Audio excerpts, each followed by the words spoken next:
আসসালামু আলাইকুম রহমতুল্লাহ। অষ্টম শ্রেণীর প্রিয় শিক্ষার্থীরা কেমন আছো? সবাই আশা করি অনেক ভালো আছো। অষ্টম শ্রেণীর ষান্মাসিক মূল্যায়ন 2024 বিষয় বাংলা। তোমাদের বাংলা বিষয়ে যে ষান্মাসিক পরীক্ষাটি সেটি অনুষ্ঠিত হবে 15/7/2024 তারিখে। মূল্যায়ন প্রশ্ন উত্তর পর্ব 3, ঠিক আছে? তো এর আগে আরও দুটি ভিডিও দেওয়া হয়েছে, তোমাদের অবশ্যই সেই দুটি ভিডিও অবশ্যই দেখবা। তো প্লে লিস্ট অথবা ভিডিওসে ক্লিক করলে কিন্তু পেয়ে যাবা। তো শুরুতে দেখো, একটি একক কাজ রেখেছি আমরা, খুবই গুরুত্বপূর্ণ। যে প্রায়োগিক লেখার উদ্দেশ্য ও প্রায়োগিক লেখার ধরন নিয়ে একটি ছক তৈরি করো, এরকম একটা প্রশ্ন কিন্তু তোমাকে করা হতে পারে। তো এই ছকটি কিন্তু তোমাদের বইয়ের মধ্যেও আছে, তো তুমি এটা অবশ্যই শিখে নেবে, ঠিক আছে? এখানে রয়েছে উদ্দেশ্য, এখানে কি প্রায়োগিক লেখার ধরন। যেমন দেখো, খেয়াল করো বাম পাশে অনুষ্ঠানের খবর জানানো, ঠিক আছে? প্রায়োগিক লেখার ধরন কি হবে? যেমন নোটিশ বোর্ড বা দাওয়াত কার্ড, ঠিক আছে? এগুলোর মাধ্যমে কি হয়? অনুষ্ঠানের খবর জানানো হয়। আশা করি বিষয়টি বুঝতে পারছো। তো তারপর দেখো, প্রচার প্রচারণা করা। প্রচার প্রচারণার জন্য এটা হলো উদ্দেশ্য, তাই না? কিন্তু প্রায়োগিক লেখার ধরন মানে কোথায় হচ্ছে প্রায়োগিক লেখাটা লিখতে হবে? পোস্টার বা ব্যানারের মাধ্যমে, ঠিক আছে? আর সচেতনতা বাড়ানো, এটা বিলবোর্ড, ঠিক আছে? ওই যে রাস্তার পাশে বড় বড় বিলবোর্ড যে দেখতে পাচ্ছ, এগুলোর মধ্যে হচ্ছে সচেতনতা বাড়ানোর জন্য বিলবোর্ড ব্যবহার করা হয়, ঠিক আছে? বিলবোর্ডে আসলে বিভিন্ন ধরনের পণ্যের বিজ্ঞাপন দেওয়া হয়, মানে উভয় কাজে ব্যবহৃত হয় আর কি। আর পণ্যের বিবরণ তুলে ধরা হয় সাইনবোর্ড, একটু আগে যেটা বলতেছিলাম, সাইনবোর্ড বিলবোর্ড, এগুলোর মধ্যে কি হয়? পণ্যের বিবরণ তুলে ধরা হয় বা সচেতনতা বাড়ানো হয়। আর পারস্পরিক যোগাযোগ করা, এটা হচ্ছে চিঠিপত্র বা ইমেল, ঠিক আছে? পারস্পরিক যোগাযোগ মানে হচ্ছে উভয় পক্ষের আর কি যোগাযোগ। এটার মাধ্যমে কি হয়? চিঠিপত্র বা ইমেল, প্রায়োগিক লেখার ধরন, ঠিক আছে, বা উদ্দেশ্য। তো যাক, এইভাবে হচ্ছে তোমাকে ছকটা পূরণ করতে হবে। তো এটি একক কাজ। তো তারপর দেখো, তোমাদের জন্য একটা খুবই গুরুত্বপূর্ণ প্রশ্ন রেখেছি, সেটা হচ্ছে যে 7 মার্চের ভাষণ শিরোনামের রচনাটিকে কি কি কারণে প্রায়োগিক লেখা বলা যায়, ঠিক আছে? এটার বিষয়ে কিন্তু রিলেটেড প্রশ্ন, ঠিক আছে? এই তোমাদের হচ্ছে বইয়ের যে আছে 7 মার্চের ভাষণ সম্পর্কে যে আছে, তো এই শিরোনামের রচনাটিকে কি কি কারণে আসলে প্রায়োগিক লেখা বলা যায়, এটা কিন্তু একটা প্রশ্ন করা হয়েছে।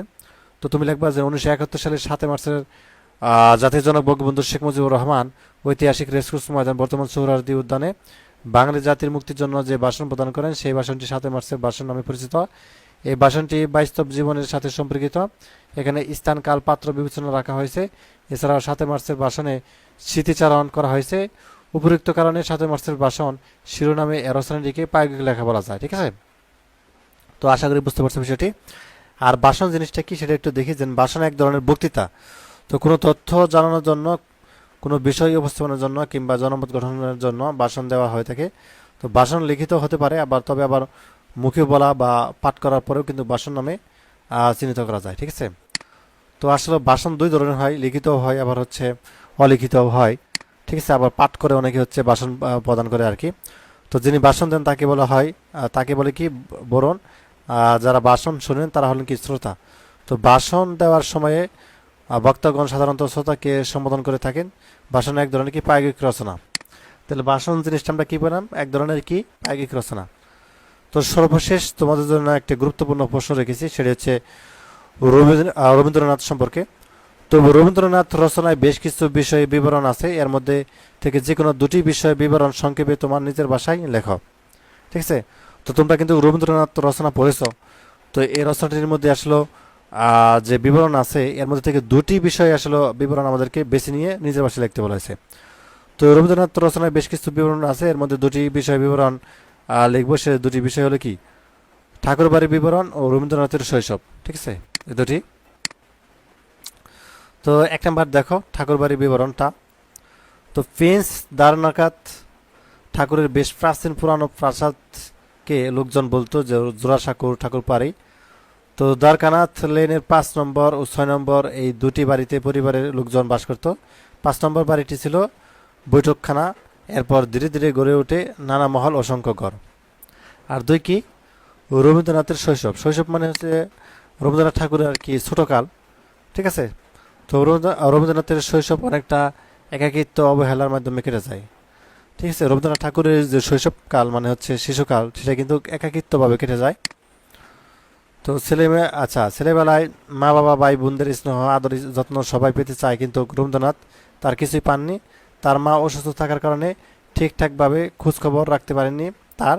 এছাড়াও মাত্র 5 বছর বয়সে রবীন্দ্রনাথকে অন্তঃপুর ছেড়ে চলে আসতে হয় বারবারিতে। এরপর তিনি মানুষ হতে লাগলেন আচ্ছা চাকার বাগদের তত্ত্বাবধানে, অর্থাৎ এভাবে কেটে যায় তার শৈশব। মানে চাকররা তাকে হচ্ছে দেখাশোনা করে আর কি, এটা বোঝানো হয়েছে।